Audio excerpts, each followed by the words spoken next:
안녕하십니까.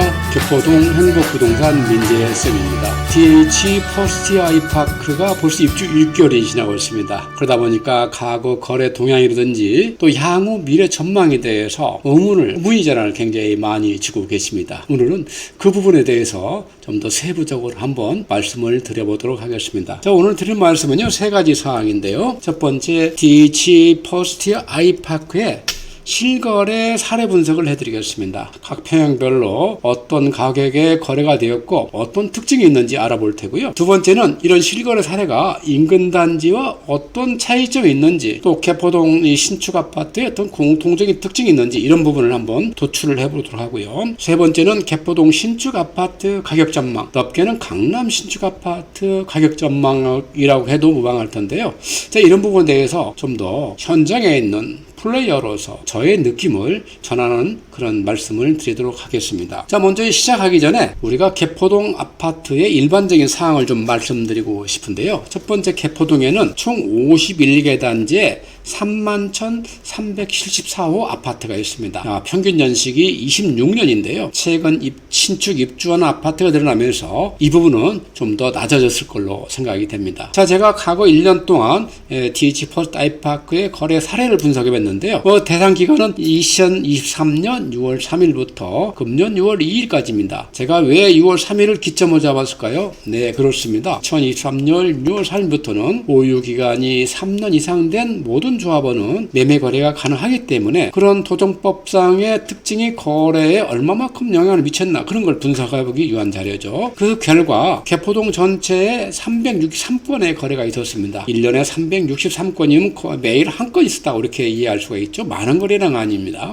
DH 퍼스트 아이파크는 93건이 거래가 됐는데 전체 개포동 거래량의 약 25% 수준입니다. DH 퍼스트 아이파크 거래량은 상당히 많이 됐다, 이렇게 이해할 수 있겠고, 이 기간에 거래된 아파트는 주로 A 물건이보다도 도정법상의 특례사항을 이용한 물건이기 때문에 당분간 시장에 나올 확률은 많지 않다, 이렇게 정리해 볼 수 있겠습니다. 자, 이제 15평형 거래 실거래가 이제 분석해 볼 텐데요. 자, 최고가 11억 5천만 원 나와 있죠. 물론 여기서 더 갈 걸로 예상이 하고 있습니다. 일반적으로 가격 동향을 이렇게 비교 분석할 때는 통상 우리가 그래프를 많이 활용합니다. 선그래프를 많이 활용하는데, 최근 들어서 이 부동산 거래에 특징이 하나 있어요. 직거래가 많아지고 있다는 얘기예요. 직거래는 대부분 저가 양수를 통한 증여 효과를 노리기 때문에 가격이 낮습니다. 그런 직거래가 그래프에 큰 영향을 미치기 때문에 그래프를 오늘 사용하지 않고 이렇게 거래 도표를 활용해서 설명을 드리도록 하겠습니다. 자, 그러면은 여기도 직거래가 5건이 있는데 과연 이런 직거래가 가격이 제대로 된 가격이냐, 이렇게 한번 생각해 볼 필요가 있는데요. 자, 이것은 우리가 이렇게 알아볼 수가 있습니다. 분양가와 비교하면 되는 거예요. 15평형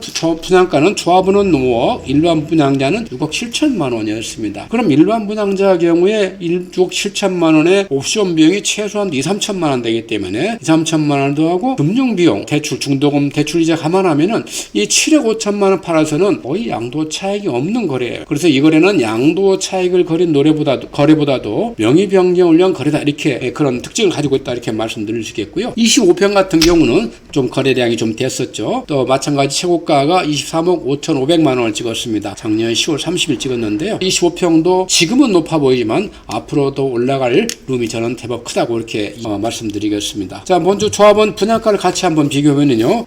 조합원 분양가는 8억 9천만 원, 일반 분양가는 12억 7천만 원이었습니다. 자, 일반 분양가 기준에서는 거의 2배, 조합원 분양가에서는 지금 3배에 가까운 그런 양도 차익을 남기고 있죠. 그 다음에 33평 같은 경우도 최고가가 30억 1천만 원을 찍었네요. 금년 1월 22일 날 찍었고요. 똑같이 조합원 분양가를 비교하면은 조합원 분양가가 약 11억 원이었습니다. 그래서 거의 3배 가까운 양도 차익을 남기고 있다고 볼 수가 있고, 일반 분양구는 33평은 없었죠. 38평과 44평 같이 볼 텐데요. 38평 같은 경우 어떻습니까? 최고 분양가가 38억 400만 원, 38억, 38억, 평당 1억짜리 거래가 3건 있는 거예요.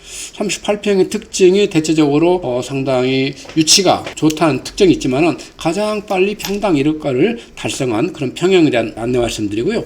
우리 조합원 분양가를 비교해보면은 어떻습니까? 조합원 분양가는 12억 7천만 원, 일반 분양은 없었고요. 그래서 지금 벌써 3배 이상 양도 차익을 남기고 있다. 이렇게 말씀드리고요. 44평 같은 경우도 40억 거래가 벌써 2번이 나왔죠. 40억 거래 찍었고, 조합원 분양가 대비해서는 조합원 분양가가 14억 8천, 일반 분양가가 19억 5천, 20억이 안 되기 때문에 자, 이 부분도 상당 부분 3배 가까운 양도 차익을 실현하고 있다. 이렇게 말씀드리겠습니다. 자, 51평 볼 텐데요. 51평은 자, 50억 거래가 2건 있었네요. 아직까지 평당 1억을 다 치지 못했는데 여기 조합원 분양가를 비교하면은 조합원 분양가가 17억 2천만 원, 일반 분양가가 23억 정도 되겠습니다. 그래서 여기도 벌써 3배 가까운 양도 차익이 실현하고 있다. 이렇게 말씀드리고요. 좀 아쉬운 것이 61평, 66평, 61평 펜트 가격이 되겠습니다. 61평 같은 경우는 54억의 최고가가 2021년 12월에 거래된 이후에 없고요. 66평은 금년 4월 25일 거래했는데 56억을 찍었어요. 또 펜트하우스도 금년 2월 16일 거래했는데 79억 5천만 원을 찍었습니다. 상당히 시장에서 아쉬움을 나타난 거래였다. 이렇게 말씀드리고요. 조합원 분양가 말씀드리면 자, 61평 같은 경우는 20억, 66평은 21억 6천만 원, 61평 펜트하우스는 26억 7천만 원 이렇게 기록하고 있습니다. 거의 3배 가까운 양도 차익을 기록할 걸로 이해되고 있습니다. 자, 그러면은 이 현재 거래되고 있는 가격이 과거의 최고가를 돌파했을까요? 요즘 뉴스에 많이 나오죠. 과거 최고가에 80%를 도달했느니 90%를 회복했느니 이런 얘기가 많은데 DH 포스트 아이파크의 경우에는 이미 다 돌파하고 지금 최고가를 형성하고 있다. 이렇게 이해하시면 되겠습니다. DH 포스트 아이파크는 벌써 이제는 저 신고가를 갱신하면서 거래가 되고 있다. 이렇게 이해하시면 될 것 같습니다. 자, 이제 두 번째 인근 단지와 이제 실거래가 비교한데요. 여기 표를 할 땐 좀 조심할 필요가 있는 게 단지 실거래가 사례 분석이 불가하다. 아직까지 단지 간 차이라든가 차별화라든가 어떤 특징을 나타나기는 말하기는 좀 이르다. 이렇게 이제 안내 말씀드리고요. 먼저 첫 번째로 이제 DH 아너힐스와 DH 퍼스트 아이파크 가격 비교 되겠습니다. 자, DH 퍼스트 아이파크가 입주권인 상태 때는 가격 차이가 좀 존재한다가 그 이후는 거의 같은 가격대의 형성을 유지하고 있습니다. 자, 그 다음 두 번째로는 네미안 블레스티지와 DH 퍼스트 아이파크 거래인데요. 마찬가지로 가격 형세를 입주권일 때와 우리가 입주한 이후에 좀 달라지고 있습니다. 자, 네미안 블레스티지 같은 경우는 약간의 가격 차이 폭들이 지금 나타나고 있는데 이것이 계속 갈지 여부는 좀 더 시간이 필요하다고 말씀드리겠고요. 자, 세 번째로는 DHI 개포와 DH 포스트 아이파크입니다. 왜 갑자기 DHI 개포가 나왔느냐? 이게 8단지 아파트가 재건축된 건데 이게 34평이 30억을 호가하면서 아주 대대적으로 홍보된 적이 있죠. 자, 같이 한번 비교해보면 어떻습니까? 거의 같은 가격대를 형성하고 있다. 이렇게 이제 말씀드려 볼 수 있겠고요. 레미안 포레스트와 DH 포스트 아이파크 같은 경우에는 지금은 약간의 가격들이 이렇게 차별화를 이뤄가고 있다. 이렇게 이제 말씀을 드릴 수 있겠습니다. 이제 자이 프레젠스와 DH 포스트 아이파크인데 자이 프레젠스는 이 건은 거래량이 작아서 크게 도움이 안 될 것 같아요. 뒤에서 다시 비교를 할 텐데 일단 현재 개포동의 신축 6인방 이렇게 보시면은 2021년과 2022년에 가격이 급등할 때는 좀 차별화가 돼 있었습니다. 특히 입주권 있는 상태는 굉장히 불리했던 거죠. 그러던 것이 이제 다 입주 시작하면서는 거의 유사한 가격대에서 거래가 이루어지고 있고 아직까지 각 단지별로 차별화시킬 만한 거래적 형태는 나타나지 않고 있다. 이렇게 말씀드린 가운데 포레스트 같은 경우는 약간은 가격 차이가 유지된 채로 같은 모양을 그리고 있다. 이렇게 말씀드릴 수 있겠습니다. 자, 이제 아까 말씀드린 대로 자이 프레젠스와 DH 퍼스트 아이파크 입주 시기가 비슷한 아파트를 비교해 본 거예요. 자이 프레젠스는 2023년 2월에 입주했고 우리가 DH 퍼스트 아이파크는 11월에 입주했으니까 약 10개월 정도 갭이 있는데 거의 각자의 유사하게 가격대가 형성해 나가고 있습니다. 자, 이것이 어떤 모양을 그릴지는 좀 더 시간을 지켜볼 필요가 있고요. 작년 8월에 입주해서 DH 퍼스트 아이파크보다 약 3개월 먼저 입주한 원빌리와 같이 한번 비교해 봤습니다. 원빌리는 어떤 지역적 차이 때문에 갭이 상당히 벌어져 있습니다. 이런 부분은 당분간은 이 갭 상태가 유지되어 나갈 거로 이렇게 예상이 되고 있고요. DH 포스트 아이파크와 우리가 반포 대당이라고 불렸던 네미안 포스티지 비교하면 상당히 갭이 크게 존재하죠. 이런 갭이 마찬가지로 지역적인 차이기 때문에 당분간 유지되어 갈 것이다. 이렇게 말씀드리겠습니다.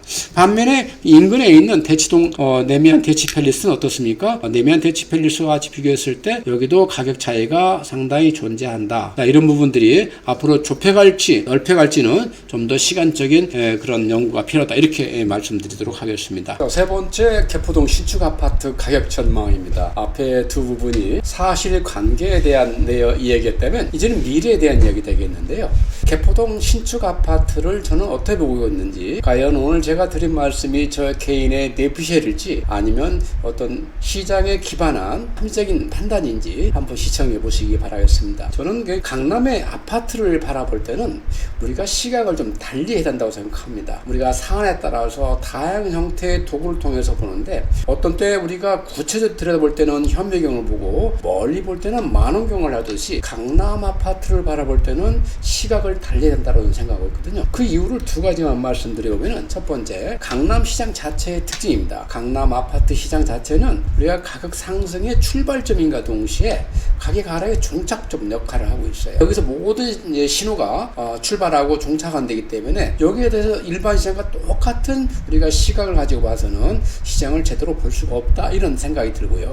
또 우리가 매수자에 관한 특징을 좀 정리해보면, 매수자가 무대출 매수자가 의외로 많이 있어요. 이 얘기는 뭡니까? 금리 변동, 대출 규제의 영향이 그렇게 민감도가 높지 않다, 이렇게 정리해 볼 수가 있고요. 또 매스컴에서 영끌 이렇게 그런 말을 많이 쓰는데, 강남 아파트에 매수하신 분들은 나이를 불문하고 이 주택시장에 대한 상당한 전문적 식견을 가지고 있다, 이렇게 이제 안내 말씀드리고요. 하나에 더 관심 갖고는 영리치입니다.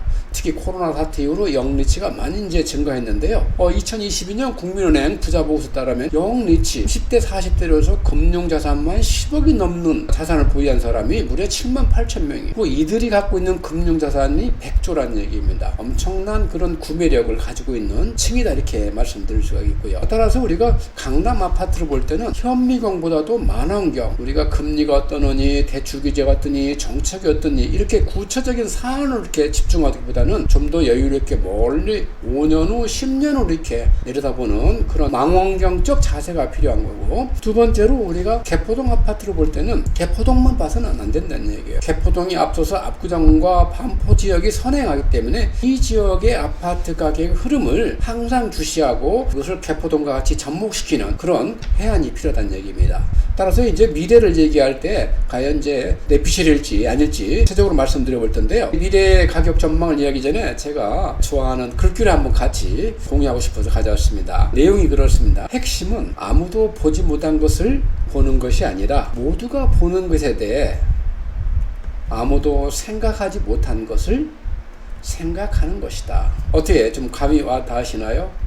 저는 여기서 상당히 많은 그런 아이디어를 얻어가고 있습니다. 자, 이 말씀은 최근에 인기를 얻어가고 있는 철학자 쇼펜하우어가 하신 말씀이고요. 이런 것도 한번 접목해서 제가 드릴 말씀 보시면은, 우리가 부동산 시장에서 의사결정할 때 얼마나 많은 요소가 있습니까? 또 요소들이 다양할 뿐만 아니라 서로 혼재한다는 얘기, 서로 다른 방향을 각자 가리키기 때문에 우리가 쉽게 의사결정을 내릴 수가 없는 상황인 거죠. 구체적 예를 몇 가지만 들어오면은 정책, 경기, 수급, 인구, 금리, 전세 시장, 원자재 시장, 심리, PIR, 이에도 많은 요소들이 있죠. 이런 요소들이 널려 있으면서 서로 다른 방향을 가리기 때문에 우리가 이런 정보를 통해서 시장을 판단이 너무 쉽지 않다는 얘기예요. 그래서 차라리 이런 모든 요소를 접어두고 강남 아파트 볼 때는 만원경적으로 이렇게 하시라, 이렇게 이제 말씀을 드리고 있는 거고요. 저는 이제 우리 부자하고 한번 연관시켜 봤어요. 강남 대단지 신축 아파트의 희소성, 거기다가 이제 부자들의 어떤 행태, 거주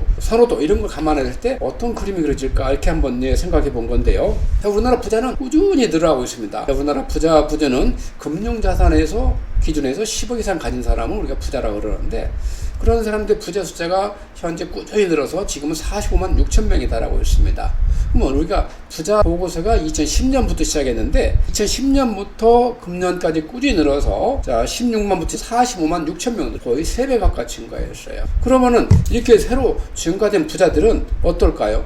이런 매년 2, 3만 명 늘어나는 부자들이, 출연하는 부자들이 과연 어디에 집을 사고 어디에 살기를 희망할까요?